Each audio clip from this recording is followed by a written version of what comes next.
Assalamualaikum warahmatullahi wabarakatuh. Perkenalkan, nama saya Syifa Nurholiza dari kelas 12 F3.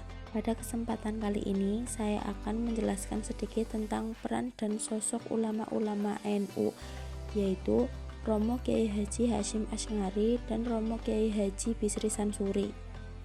Jadi, yang pertama ada Romo Kiai Haji Hasyim Asy'ari. Beliau lahir pada tanggal 24 Zulqa'dah 1287 Hijriah atau 14 Februari 1871 Masehi di Desa Gedang, Jombang, Jawa Timur. Pasangan Kiai Asy'ari bin Kiai Utsman dan Halimah binti Utsman. Beliau lahir dari kalangan elit santri. Ayahnya pendiri pesantren Keras, kakek dari pihak ayah Kiai Utsman pendiri pesantren Gedang. Sedangkan buyutnya dari pihak ayah Kiai Siha pendiri pesantren Tambak Beras. Pendidikan beliau sampai umur 13 tahun, belajar pada orang tuanya sendiri sampai pada taraf menjadi guru, pengganti pesantren Keras.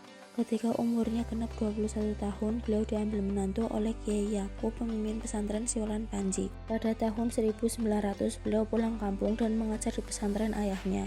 Setelah itu, beliau mendirikan pesantren Tebu Ireng. Lewat pesantren inilah beliau memperkenalkan pengetahuan umum dalam kurikulum pesantren seperti bahasa Melayu, matematika, dan ilmu bumi.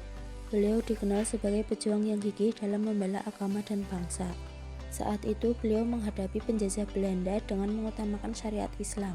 Fatwa yang paling spektakuler adalah fatwa jihad, yaitu wajib hukumnya bagi umat Islam Indonesia berperang melawan Belanda. Dalam paham keagamaan, pikiran beliau yang paling mendasar adalah pembelaannya terhadap cara beragama dengan sistem mazhab.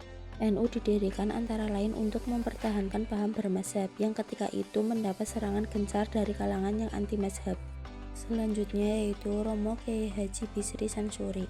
Kiai Haji Bisri Sansuri adalah seorang ulama dan tokoh NU. Beliau lahir di Pati, Jawa Tengah 18 September 1886 dan meninggal di Jombang, Jawa Timur 25 April 1980 pada umur 93 tahun. Ayahnya bernama Sansuri dan ibunya Maria. Beliau juga aktif berpolitik dan sempat menjadi anggota Komite Nasional Indonesia Pusat mewakili Masyumi dan menjadi anggota Dewan Konstituante. Beliau memperoleh pendidikan awal di beberapa pesantren lokal antara lain pada Kiai Haji Abdul Salman di Kajen.